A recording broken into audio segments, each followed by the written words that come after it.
Justice آزاد جموں و Kashmir justice راجہ سعید اکرم خان نے central jail Mirpur کا تفصیلی دورہ کیا۔ دورے کے دوران 5 معمولی نوعیت کے جرائم میں ملوث قیدیوں کی ڈسٹرکٹ اینڈ سیشن جج میرپور راجہ فیصل مجید نے تحت ضابطہ کارروائی مکمل کرنے اور جرمانہ وصول کرنے کے بعد رہائی کا حکم دیا۔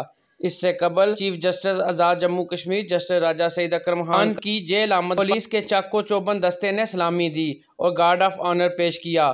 اس موقع پر ڈسٹرکٹ اینڈ سیشن جج راجہ فیصل مجید، ایس ایس پی میرپور راجہ عرفان سلیم، ایڈیشنل رجسٹرار سپریم کورٹ مظہر اقبال، اسٹاف آفیسر امجد محمود اور انفارمیشن آفیسر محمد جاوید بھی ان کے ہمراہ تھے۔ جیل سپرنٹنڈنٹ خواجہ ثناء اللہ ڈار، راجہ حسیب تاج اور سعید ظفر نے چیف جسٹس کا استقبال کیا۔ اس موقع پر چیف جسٹس آزاد جموں کشمیر راجہ سعید اکرم خان کا کہنا تھا کہ ایم ایس ہفتے میں 2 دن میڈیکل اسپیشلسٹ اور مہینے میں 1 بار ماہر امراض دماغ کو جیل میں قیدی چیک اپ کے لیے مامور کرے۔ طاہر چودھری، میرپور، آزاد کشمیر۔